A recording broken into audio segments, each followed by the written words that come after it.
Hola a todos. Bienvenidos al canal Historias y Confesiones. Gracias por suscribirse al canal para no perderse ninguna historia. Las historias que vamos a compartir, inspiradas en relatos encontrados en Internet, tienen únicamente fines de entretenimiento. No deben interpretarse como una incitación a imitar tales actos ni como una discriminación contra personas concretas. ¡Que aproveche! Supongo que mi mayor desafío siempre ha sido mi apariencia. Lejos de encarnar al príncipe encantador de los cuentos de hadas, me describiría más bien como un coloso torpe, midiendo 6 pies 3 pulgadas y pesando cerca de 300 libras. Afortunadamente, esta masa está libre de grasa superflua. Mi nariz prominente se combina torpemente con mis ojos separados, dándole a mi rostro una expresión perpetuamente sorprendida. A pesar de tener todos mis dientes y mi cabello, estos no logran embellecer mi apariencia general. Profesionalmente, soy operador de equipo pesado, lo que me lleva a mantener mi cabello rubio arena cortado muy corto, una comodidad para la limpieza y para evitar que interfiera en mi campo de visión. Con todos mis defectos, me he considerado bendecido por poder casarme con una mujer y compartir mi vida con ella. Loretta, lejos de ser fea, no estaba entre las bellezas impresionantes. A mis ojos, era perfecta. De pequeña estatura, midiendo 5 pies 2 pulgadas. Soportaba mis maneras rústicas con una paciencia angelical, siempre bromeando conmigo de manera afectuosa sin nunca hacerme sentir disminuido o insultado. Nuestro matrimonio temprano nos bendijo con un hijo, Brian, que ahora tiene 16 años, y una hija, Mónica, un año más joven. Afortunadamente, los niños heredaron más de su madre, tanto en apariencia como en comportamiento, mostrando una inteligencia y una cortesía que me llenan de orgullo. Trabajaba para mi tío S, como operador de maquinaria pesada en lo que parecía ser un negocio familiar. Aunque dirigido con mano maestra por mi tío, la empresa mantenía un espíritu familiar. Este entorno profesional, combinado con mi vida familiar plena, dibujaba el cuadro de una existencia colmada, a pesar de las imperfecciones físicas y los desafíos cotidianos. En esta tela de vida, cada hilo, aunque a veces áspero, contribuía a la armonía general, testificando una realidad donde las apariencias se desvanecen ante la riqueza de las relaciones humanas. Todos nos dedicábamos a nuestro trabajo, acumulando horas, para que al final del año, tras haber reinvertido en el material, el resto de las ganancias se compartiera entre los miembros de la familia. Loretta había encontrado un puesto en una empresa modesta, especializada en tasaciones inmobiliarias para bancos e inversores. No realizaba las tasaciones en sí, sino que gestionaba todas las tareas administrativas, mecanografía, archivo y captura de datos. La vida nos sonreía, y debía haberme conformado con esa armonía. Sin embargo, un pequeño detalle perturbó mi mente: vi en el cuello de Loretta lo que parecía un chupetón. Por lo general, habría abordado el asunto con ligereza, bromeando al respecto. Pero, por una razón inexplicable, me abstuve. Si realmente era un chupetón, sabía que no provenía de mí. Quizás se tratara de una picadura de insecto, o de un vello encarnado. Mi preocupación creció cuando ella intentó camuflarlo con maquillaje, incluso en casa, donde no había necesidad de ocultarlo, a menos que Loretta tuviera un romance. Nunca salía por la noche en mi ausencia, por lo que no podía sospechar de una visita clandestina a nuestro hogar. Este pensamiento me atormentó durante toda una semana, y aunque la marca había desaparecido, la sombra que proyectó sobre nuestra intimidad permaneció. Había tomado prestado un coche de un colega y me armé con un libro de crucigramas para integrarme en el decorado, listo para una vigilancia discreta. Durante 2 días, no ocurrió nada anormal. Seguía la rutina de Loretta, desde su salida al trabajo hasta su regreso. Estos días de seguimiento me hicieron sentir ridículo, hasta que, el tercer día, Loretta salió de su oficina más temprano de lo habitual para almorzar, dirigiéndose no a su coche, sino a lo largo del edificio. Poco después, un coche de empresa de color blanco se acercó y ella ocupó el asiento del lado del pasajero. Esta divergencia en su rutina no me alarmó demasiado, hasta que se dirigieron a un motel de mala reputación. Reconocí al hombre al volante como Tom, un colega evaluador de Loretta, visiblemente más joven que ella por unos 10 años. Entraron en una habitación con una facilidad que evidenciaba una costumbre. El velo de la discreción fue levantado, las cortinas cerradas, sellando su intimidad. Ante esta escena, me invadió una profunda inquietud. mi mente presa de la incertidumbre sobre la conducta a seguir. La lógica habría dictado que esperara el regreso de Loretta para un enfrentamiento directo y emocional, pero el impulso me llevó hacia una acción más inmediata. Abandoné mi puesto de observación y me dirigí al motel, una construcción antigua cuya puerta de madera ofrecía apenas una resistencia ilusoria frente a una determinación feroz. Apenas había transcurrido un cuarto de hora desde su entrada cuando solicité la ayuda de una empleada para alertar a las autoridades, sin un plan real en mente. La espera, por breve que fuera, me resultaba insoportable. Mi impaciencia culminó en un asalto físico contra la puerta, la fuerza de mi hombro derecho encargándose de romper el silencio de aquella tarde perturbada. Nuestra relación, aunque desprovista de la efervescencia de los primeros días, estaba impregnada de gestos tiernos, flores regaladas sin ocasión particular, ningún cumpleaños olvidado, cenas en la ciudad y noches de cine cada vez que se presentaba la oportunidad. Cada año, nos ofrecíamos vacaciones en familia, hacia un destino elegido, celebrando nuestra unión. Admiraba a Loretta, no solo como mi esposa, sino también como mi compañera de vida. Y he aquí que un banal hematoma había sido suficiente para sembrar la duda en mi mente. Con el trabajo menos urgente, mi tío me concedió algunos días de permiso. Sin un plan preciso, impulsado por una irracionalidad, decidí seguir a Loretta, con la esperanza de disipar mis sospechas o confirmar mis temores.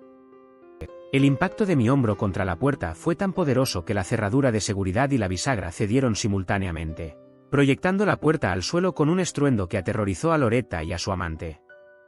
Al verme, desnudos y entrelazados, una rabia incontenible me invadió.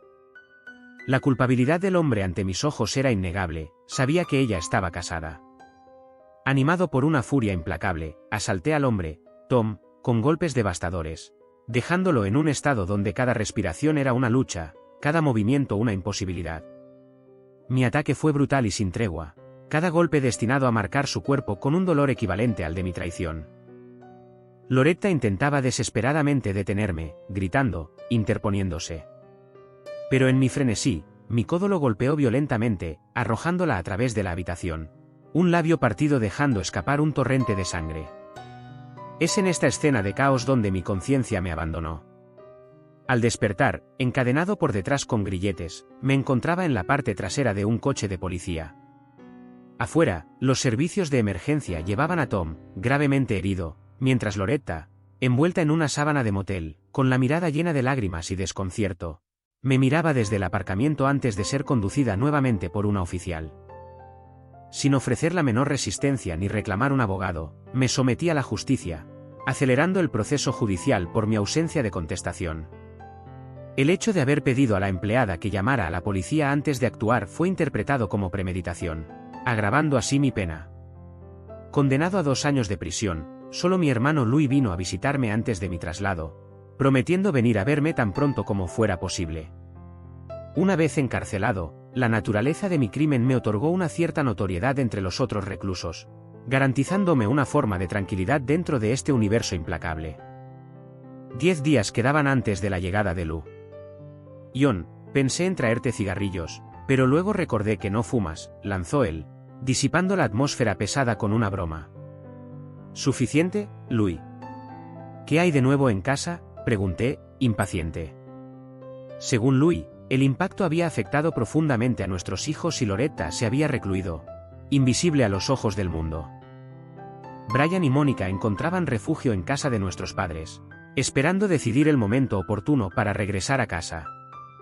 En cuanto a Loretta, encerrada en su silencio, rechazaba cualquier interacción, incluso con su hermana Joyce. Los intentos de los niños de comunicarse con su madre seguían siendo en vano, sumiendo a la familia en un callejón sin salida doloroso. ¿Y el trabajo de Loretta?, pregunté, tratando de comprender la magnitud del desastre. Ella ya no sale, encerrada en su mundo, probablemente sin provisiones. En cuanto a las facturas, es un enigma, respondió Louis, considerando pedir la ayuda de Brian para deshacer este nudo financiero. Mónica, por su parte, se mostraba decidida a romper el silencio de su hogar, cueste lo que cueste. Luego, estaba Tom, el hombre en el ojo de la tormenta, siempre hospitalizado, su estado evidenciando la gravedad de mis actos. ¿Qué he hecho?, me lamenté, tomando plena conciencia de la magnitud de mis acciones. Ha sido demasiado lejos, Ion. Sus heridas son graves, riñones, bazo, sin mencionar otras secuelas. Louis me describió sin rodeos el estado de Tom, añadiendo a mi tormento. La culpa me invadía, la urgencia de hablar con los niños se hacía apremiante. ¿Puedes traerlos aquí la próxima vez?, pregunté, con la esperanza de reparar lo que aún se pudiera. Después de la partida de Louis, hice una lista mental de los pasos necesarios para apoyar a mi familia, ahora dispersa por las consecuencias de mis actos. Cada punto reflejaba la magnitud del vacío dejado por mi ausencia, un vacío que me había jurado llenar, de una forma u otra, a pesar de las rejas de mi celda. Sentía el deber imperioso de velar por el buen funcionamiento de nuestro hogar, al menos hasta que Brian y Mónica terminaran el año escolar. 5 días después, vinieron a visitarme sin la compañía de su tío Louis. Estaba retenido por el trabajo, explicó Brian, quien había tomado las riendas orgullosamente al usar el coche de su abuela. Desde mi arresto, al parecer, el coche había permanecido abandonado en la oficina, y su madre se había encerrado en un silencio obstinado, negándose a salir de casa o incluso a hablar. Mónica, con la mirada cargada de tristeza, confirmaba las palabras de su hermano. Loretta se aislaba, dando vueltas en su casa, sorda a las preguntas y a las incesantes llamadas telefónicas. El contestador estaba lleno de mensajes, algunos de los cuales provenían de periodistas curiosos. Ante esta situación, Brian se mostraba sorprendentemente optimista, convencido de que podrían superar esta prueba estableciendo una nueva rutina diaria.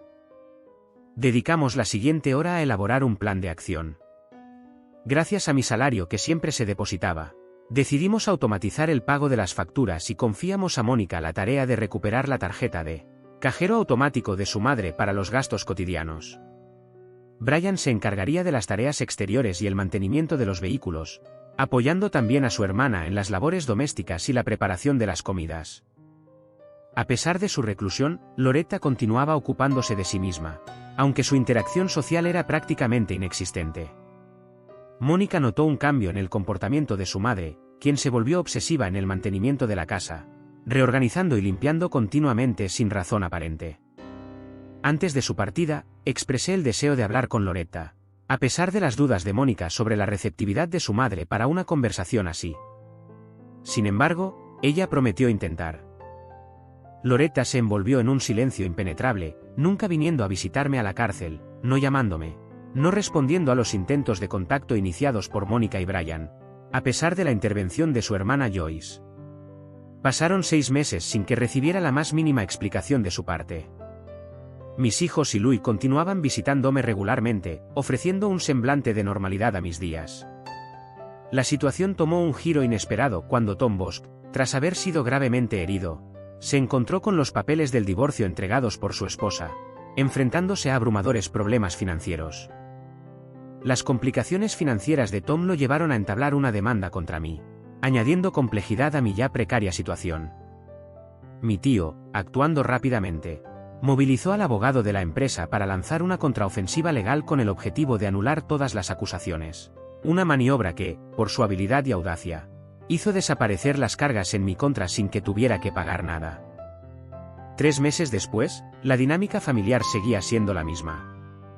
Brian, habiendo terminado sus estudios, se preparaba para unirse a la Fuerza Aérea, mientras que Mónica, ahora con licencia de conducir, se encargaba de la logística del hogar, minimizando el impacto de la ausencia de su madre, siempre recluida. La indiferencia persistente de Loretta ante cualquier esfuerzo de comunicación sobre mi situación o su visita a la prisión era una fuente constante de dolor. A pesar de los intentos repetidos de Mónica por romper el muro de silencio erigido por Loretta, ésta se negaba rotundamente a cualquier diálogo o encuentro, un rechazo que, a pesar de las circunstancias, no parecía afectar en gran medida la vida cotidiana de Mónica, pero que, a largo plazo, no era viable. Mónica se había acostumbrado a venir a verme sola después de la partida de Brian, a veces acompañada de Joyce, la hermana de Louis.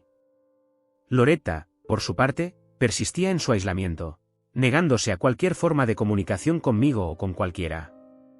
Las horas de soledad en prisión me dejaban todo el tiempo para meditar sobre esta ruptura. Nunca Loretta se había disculpado, ni había intentado explicar su gesto, ni siquiera había reconocido alguna culpa. Su silencio me reducía a una insignificancia dolorosa, como si mi presencia en su vida hubiera sido solo una trivialidad a eliminar una vez resuelto el conflicto. Esta anulación de mi persona de su vida me llevaba a rumiar pensamientos amargos, alimentando una ira creciente. Tom Bassett, por su parte, había salido del centro de rehabilitación y parecía llevar las cicatrices físicas de nuestro enfrentamiento. La compasión que podía sentir por él se desvanecía ante las revelaciones de Mónica. En una necesidad apremiante, mientras Loretta se duchaba, Mónica descubrió en el bolso de su madre un teléfono móvil prepagado escondido, que solo contenía un número registrado. El hecho de que este número pudiera vincular a Loretta con Bassett reactivaba mis tormentos. Aunque la posibilidad de una reconciliación con Loretta me parecía ahora fuera de alcance, la idea de que pudiera mantener un lazo con el hombre responsable de nuestro desastre familiar avivaba mi rabia. Esta nueva revelación sacudía los fundamentos mismos de lo que me quedaba de serenidad, convirtiendo mi pena en prisión en un lugar de tormentos renovados. La noticia de mi liberación anticipada fue un giro inesperado. Entre los 127 reclusos seleccionados, yo era el que había mantenido un comportamiento ejemplar, con una promesa de empleo a la vista y la etiqueta de primer delincuente como ventaja. Louis y Mónica me recibieron a mi salida. Tenía planes de refugiarme en casa de mis padres, mientras Loretta se aclimataba a mi regreso. Pero fue un esfuerzo inútil. Por primera vez en un año, ella había dejado el hogar, llevándose sus cosas sin una palabra para nadie, eludiendo así el enfrentamiento que anticipaba con cierta aprensión. Tom Bosk también había dejado su puesto esa misma semana, añadiendo una capa de ironía a mi situación ya compleja. En lugar de quedarme en casa de mis padres, decidí mudarme con Mónica, quien recibía mi presencia como un alivio, a pesar de que a menudo me dejaba solo por las noches, haciéndome extrañar de manera extraña la compañía de mis antiguos compañeros de celda.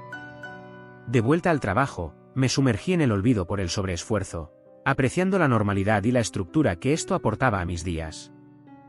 Mi gusto por la cerveza se había desvanecido durante mi estancia en prisión, una aversión que me llevaba a preferir el refresco y el té helado a las noches de copas. Este nuevo hábito me valió algunas burlas, pero me mantenía indiferente a los juicios.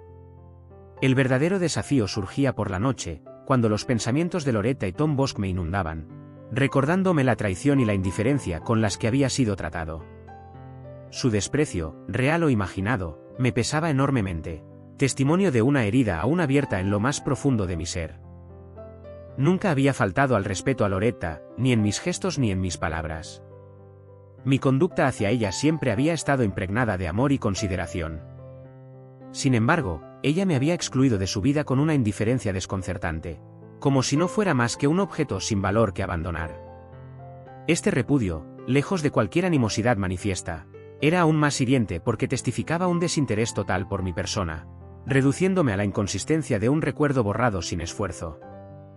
Mercy, en su benevolencia, había intentado brindarme apoyo, aunque sus propias pruebas, entre las dificultades pasadas y las obligaciones familiares, limitaban su acción.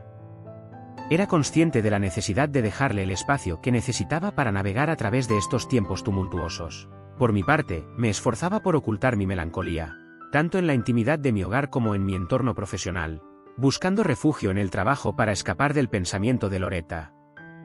Los regresos solitarios a casa me ofrecían un descanso bienvenido, arrullado por el agotamiento del cuerpo y de la mente.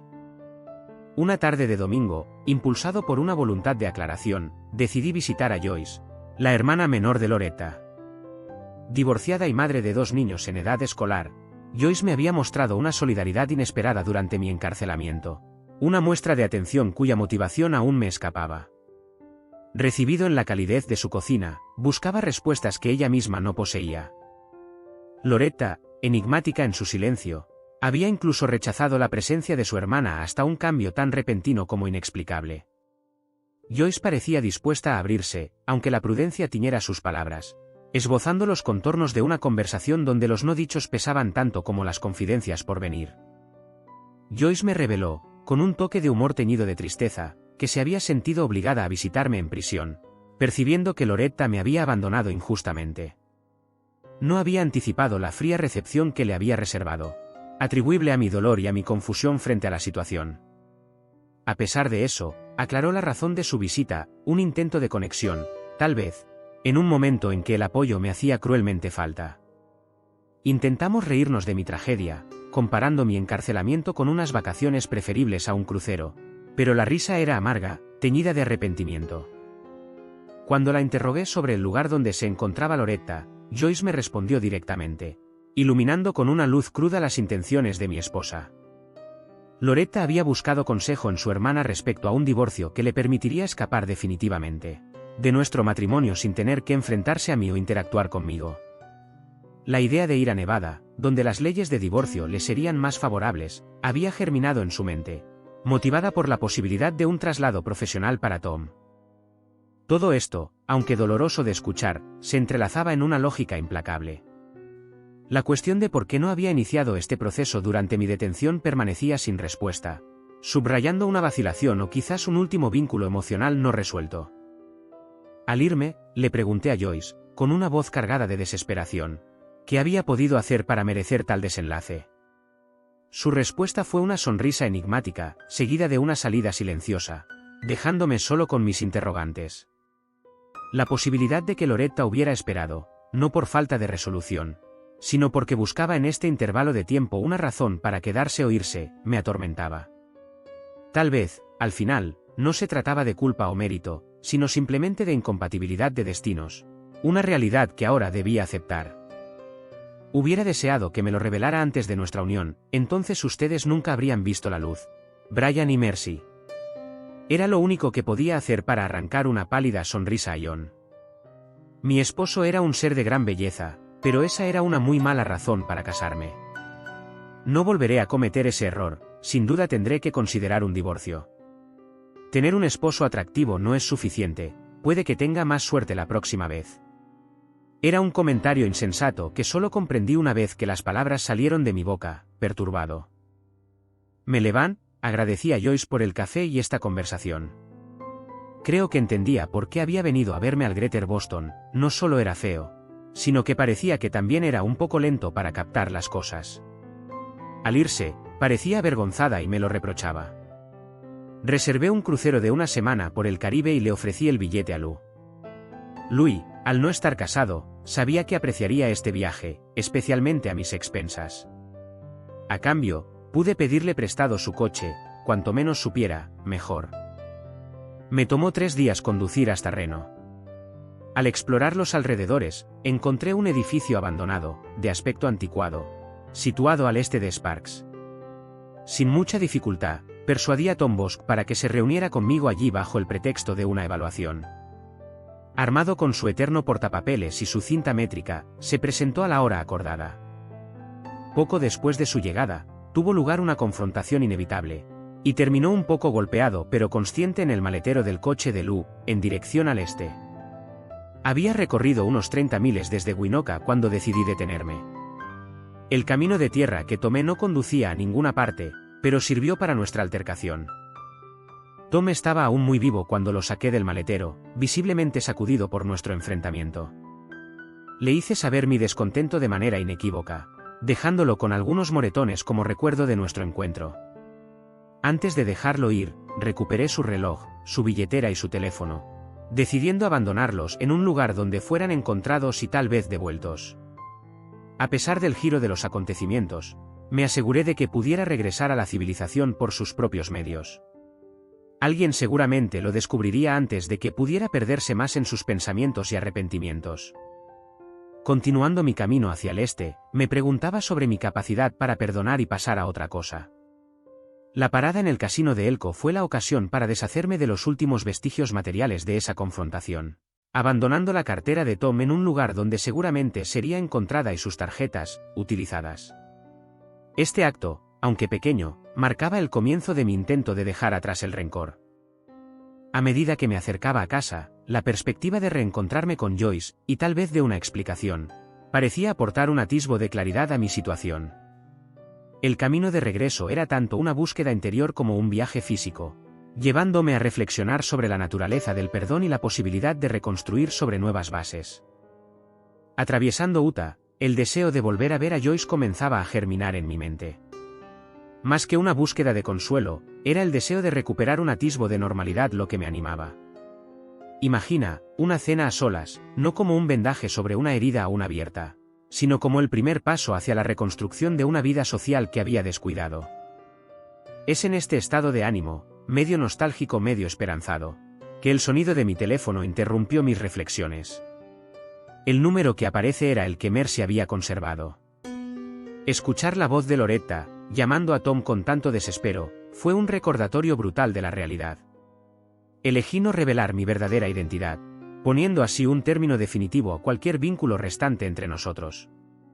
Arrojé el teléfono por la ventana, marcando simbólicamente el fin de una era y el comienzo de otra. En unos días, regresaré a casa, llevando la esperanza secreta de que lo aproveche al máximo las vacaciones que le he ofrecido. Esta perspectiva no significaba solo la conclusión de mi viaje físico, sino también el cierre de un periplo interior marcado por momentos de revelación personal y decisiones desgarradoras. La ruta ante mí no solo me devolvía a mi punto de partida, me orientaba hacia un futuro remodelado por las experiencias vividas y las elecciones hechas, un futuro donde el recuerdo de aquellos a quienes había querido permanecería grabado en mi corazón, mientras me dejaba la fuerza para seguir mi camino.